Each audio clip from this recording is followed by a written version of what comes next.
I'm coming! There are some who call me Tim. Somehow Palpatine returned. Shall we play a game? Can you dig it? Hey everybody, Tim Norris here. You know me as the Gray Elephant, and welcome to Gray Elephant Gaming. Hey, before we get started, if you'd do me a favor and click like and subscribe, I'd appreciate it. And with that out of the way, let's get started. Today we're going to be playing Stonespine Architects. I found this over on Board Game Arena, and it's got a solo option, and I've been enjoying playing it, and I thought, why not share this with you? So here we are.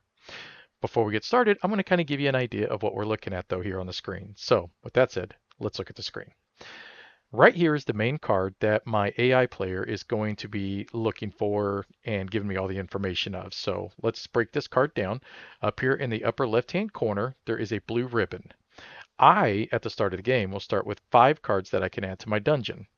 Each one of them, if you notice, has a little symbol down in the bottom right-hand corner. At the end of the round, or at the end of my turn, any of those cards that still remain in my hand, my opponent will take. He's going to get those symbols and anything that's on the card. I don't want him to have those. So I want to use those in my dungeon if I can. Right here is a gold value. What this is saying is that if I don't exceed his gold value at the end of this round, that he's going to have the first turn in the market, and we'll cover the market when we get there. This middle portion right here is telling me which he's going to take from the market. He's going to take the bottom of the left card, and he's going to take the top of the right card, if he can afford them. Down here tells me that he's automatically, just because this card flipped, he gets 13 points. Then what he wants now are these little monsters here. They look like little kobolds, I think.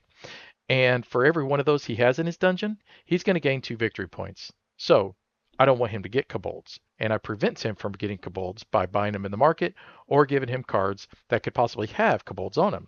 See, it came back to this little symbol up here. Now, we do have end game of who has the most money, and also this objective. We'll cover that a little bit later. Let's move on. Challenges we'll cover when we go to the challenges. Not going to worry about that. Now we're going to look at the market when we get to the market. Once again, we'll worry about that later. Let's look at our dungeon. This is our little guide, and it tells us what type of dungeon it wants us to build. All right.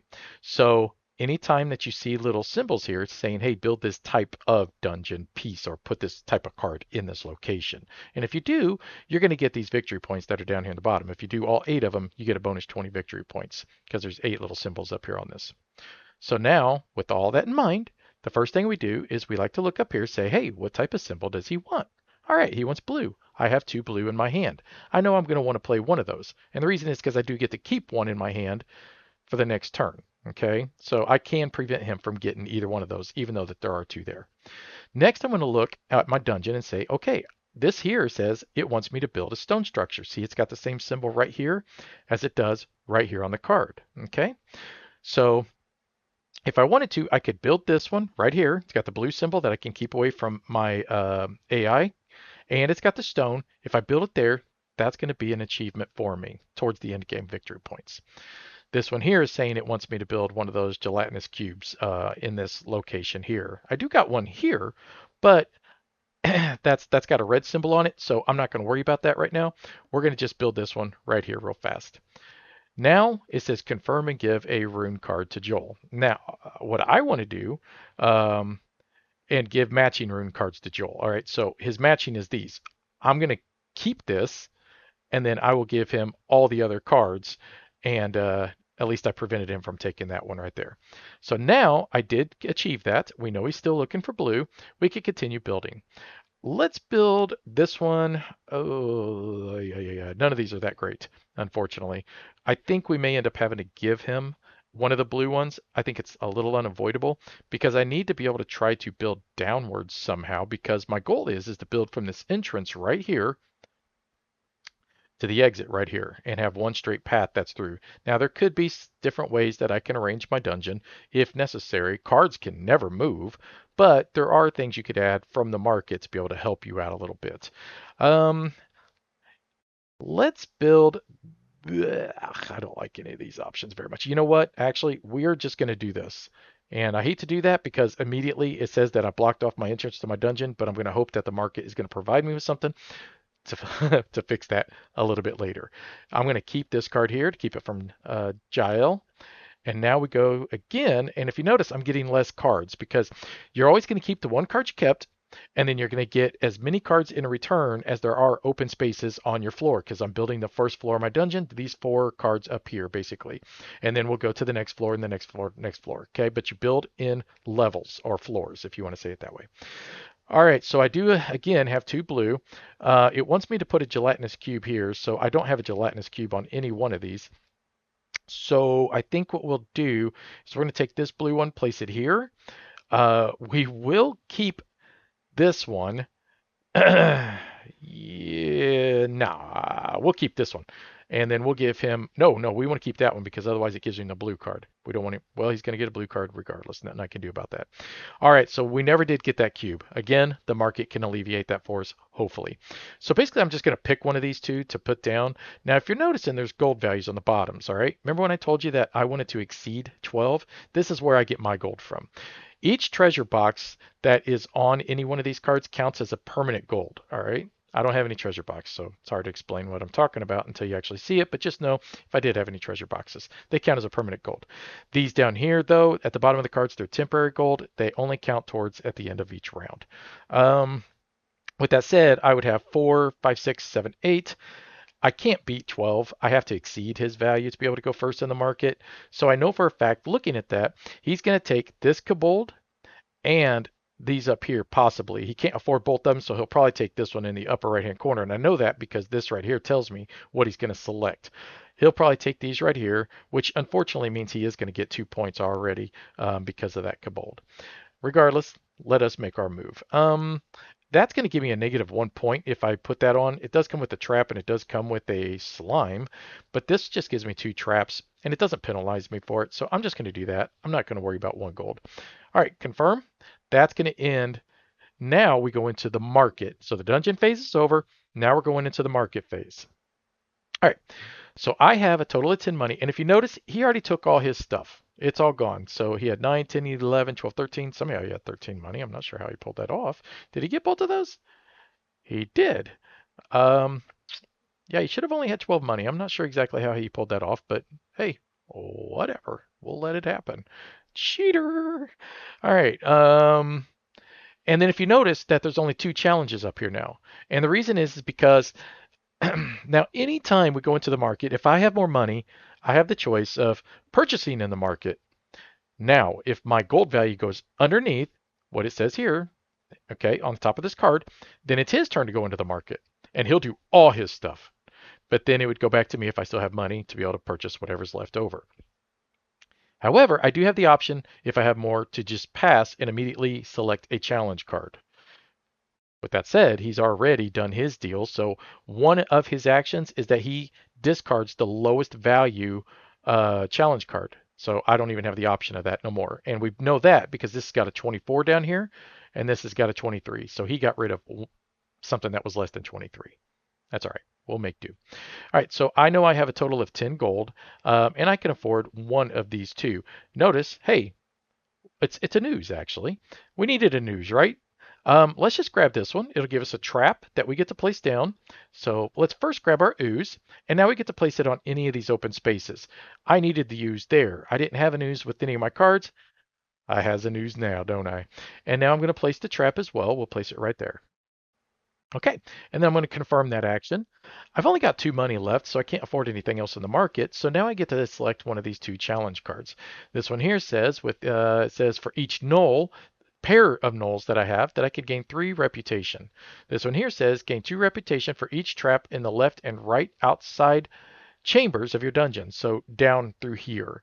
I should have put that trap over here, shouldn't I? Well, I've got 1 there right now, so that would be worth 2 victory points, and I have 0 nulls. So let's just select it, whatever. Now I'm going to confirm that, and now it's going to set up the next round, or the next floor of the dungeon is going to be started to build. There'll be a total of 4 dungeons floors that'll be built.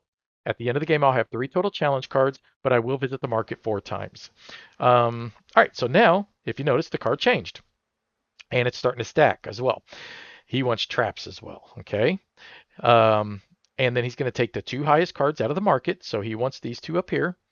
And I have to exceed 14 value money. These are high value cards. I'm really shocked. I mean, usually they're not this high right at the start of the game, so this is really putting me in a weird position. But he wants also red. I've only got one red down here, so that's pretty good for me. Now let's look at my dungeon. All right, this one we're building this floor right here. Okay, so right across here. Let's look at I don't have any secret passages in here. A secret passage is a way for me to be able to connect up to here so that I can actually complete my dungeon properly like I need to. So we know he wants this red one here. So we don't want him to get that. We know that we need to put a stone right here, and we need to put one with a treasure box here. With that said, why don't we just get the treasure box one out of the way? Let's place this one right there. And a bonus feature is it's got a little trap on it, right? That works with our challenge. So that also is going to give us 2 extra victory points. Double bonus. All right, so we're going to keep this one because that's the red rune that he's looking for. We don't want him to get those. All right, so here we go again. I just need a stone one here, so that's not too hard to do. And then I need to place something here. So let's take this one and just do that, and we'll get it out of the way. So now I have both my achievements accomplished for this floor. Now let's keep one card. Let's keep this one. And no, actually, let's keep this one because it's got 2 traps on it. Confirm, and we'll give him the runes. Now we're going to take this one and place it over here because that's got 2 traps on it. And once again, it's an outside perimeter wall, and that works with my challenge here. So that's going to give me 4 points because it's got 2 traps on it. Now we're going to keep one. We'll keep this one. We'll give him the other ones. I was actually hoping this would be stone again because there is a challenge that could pop up that could say if any of your levels are all of the same type, all stone or all rock, you get like 4 victory points. I was hoping that could happen. It did not. So here we are. Anyways, regardless, there, he can have his. He's going to have more money than me again. There's no way around it. So he's going to take his stuff out of the market. Whatever. Do your thing, bro. But that's fine. I'm going to actually have these right here. So let's grab these. And we're going to put a trap over here. And then we're going to put a treasure box. Well, we can put it pretty much anywhere that we want, but let's put it right there. That'd be fine. We're going to confirm that action. And now I'm going to go up here because I have no gold left. Well, I have one, but I can't afford nothing in the market. And I'm going to select one of my 2 challenges. This one says here I'm going to get 3 reputation for each pair of kobold and trap in your dungeon. This might be a good one to get, even though if you look here, it tells me what my status is. I've got a lot of traps down. That's good. However, I have no kobolds. But once I start gaining any cards with kobolds, it's immediately going to stack with those traps, and it's going to give me this. Otherwise, and I apologize. Otherwise, this one here is a slippery route. It's going to give me 2 victory points for each slime on my entrance to my exit. I like this one. Let's go for it. This goes anywhere in the dungeon. So we're going to confirm that. Now it's going to set up the next round. I'll take a little drink while it does that to clear my throat. Ah, that's what we need right here. Let's see what his new card is. Good. And he won't take it either. Right here's a secret passage, all right? We need to buy that when we go to the market. I'll show you what it does. All right, so he's looking for green. We have just 1 green in our hand right here. Not bad. And then he's going to take this one, and he's looking for kobolds, traps, and sets of the gelatinous cubes and the slimes. So we don't want him to have any slimes. So almost this one would be a good one to play just to keep those 2 from him, or to at least keep it. Let's take a look at our dungeon. All right, so we're on the 3rd floor here, so we're working right here. So we need our own little purple slimes right there too, don't we? Yes, we do. This might be a good opportunity for us to just play that there just to keep it away from him. And then he won't get those. And then we're going to keep, I think he needed green, right? Yeah, this one. So we're going to keep that so he doesn't get it. Because that'd give him 3 points. It's got stars on it. These stars each count as 1 victory point. We don't want him to get those victory points. All right. Now we need a knoll built right here. We don't have any knoll, but we do got a kobold. Look at that. One popped up. And then we need oh, I'm sorry. We don't need a knoll. I'm sorry. That's the next floor down. We just need a stone one built right here. And this one's a very convenient and nice one right here. I'd like to build this kobold though, only because he does work with my trap thing. So we're going to put the kobold there instead. We will keep that one. Once again, there you go. Have at it. All right. So